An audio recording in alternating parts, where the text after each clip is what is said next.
The performances of Jamaican athletes have brought great acclaim to the Caribbean nation. Recently, Transworld Sport travelled to the Jamaican capital, Kingston, to meet another of the island's inspirational track stars, Shelly-Ann Fraser. She's the reigning world and Olympic 100 metres champion, and whilst she may not receive the same amount of adulation as Bolt, her achievements are remarkable.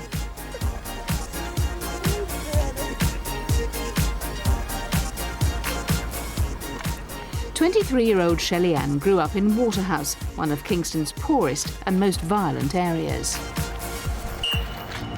Growing up in Waterhouse was not that warm and welcoming because, you know, you had crime and you had violence a lot.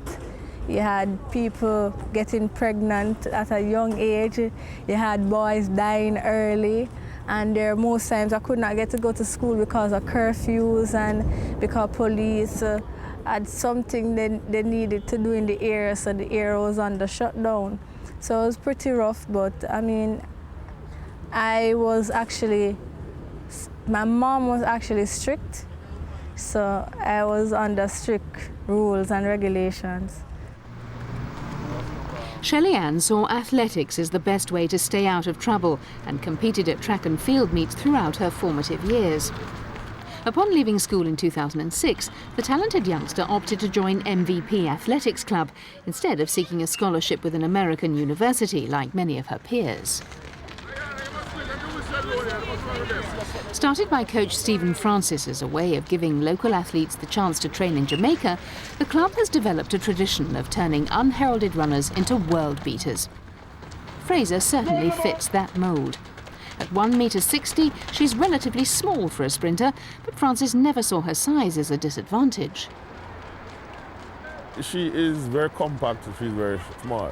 I believe that if you have the ability to run, then you can train yourself to overcome whatever disadvantages, quote unquote, that you may have. So for example, Shelly-Ann is small, she's compact, she's extremely explosive. So, of course, she can turn that into an advantage. I mean, she runs primarily 100 meters. So by the time they get to 60 or 70 meters, she can be so far in front that nobody can catch her. Set. Francis is something of a controversial figure in Jamaica and has a poor relationship with the country's athletics federation. However, he certainly seems to have a knack of getting the best out of his athletes. Well, I think he had quite an impact on me. He was like a father figure for me and for most of the females and males on the team. And I think he has done a lot for Jamaican track and field because majority of us on the team are actually medalists at the Olympic and also the World Championship.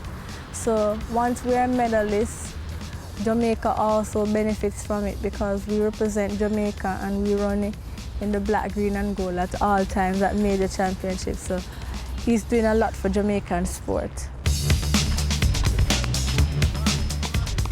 The MVP team contains some of the biggest names in track and field, including Asafa Powell, Melaine Walker and Bridget Foster-Hilton.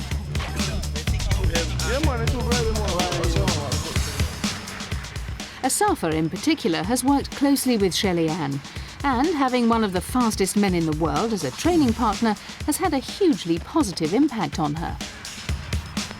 Right now we have a heavy amount of medalists and champions and so on, so it creates an environment, I think, certainly for when Shelly was coming up, to see that the kind of people who she was training with. And it helps the current youngsters. And I'm sure it keeps the older ones on their toes because they understand that, you know, their fear is always that we are going to find other people who are going to beat them. I mean, I don't think they're worried about the people outside, but they're certainly very worried that the same kind of transformation that came over them, that occurred in their case, will occur to somebody else. Couldn't believe, I really couldn't believe it. I was like, a year ago, I was nobody. And the next year, I'm Olympic champion, all because the difference I made was to just start to focus on me and work that much harder. And it paid off, and I couldn't do anything else, and I was actually listening to the crowds and the Jamaicans in the crowd, and I didn't know what else to do. The Jamaican team won a total of 11 track medals in Beijing, 6 of them gold. Thousands turned up to welcome Shelly-Ann, Usain Bolt and the others home. When I got back home, I got the regular treatment like everybody else and left the airport with a whole crowd of people from my hometown in Waterhouse that came to actually greet me, and it was a lot of people in Jamaican colors. And when I reached home, I got a call saying that I should come to Waterhouse in the night. This was like 9, 10 o'clock, and I was really, really tired, but I could not let them down, so I decided to go. I went down to the bottom of the street, and they painted my picture on the wall. So it was really exciting, and they fixed my road, because my road had a lot of potholes and all of that, and it was a smooth road. It was just wonderful. Although Fraser endured a difficult 2009, hampered by injury and a mid-season appendix operation, she recovered in time for the World Championships in Berlin. She surprised race favourite Carmelita Jeter to win gold, becoming only the second woman to hold the Olympic and World 100 metres titles simultaneously. Her winning time of 10.73 seconds made her the fastest Jamaican woman of all time. Earlier this year, Shelly-Ann was named as Jamaica's first UNICEF Goodwill Ambassador. She also played a key role in helping to promote the IAAF's Diamond League, reflecting her status as one of the biggest names in the sport today.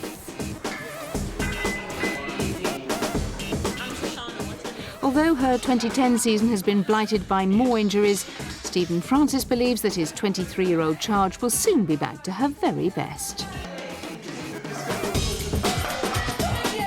I think that she can go faster.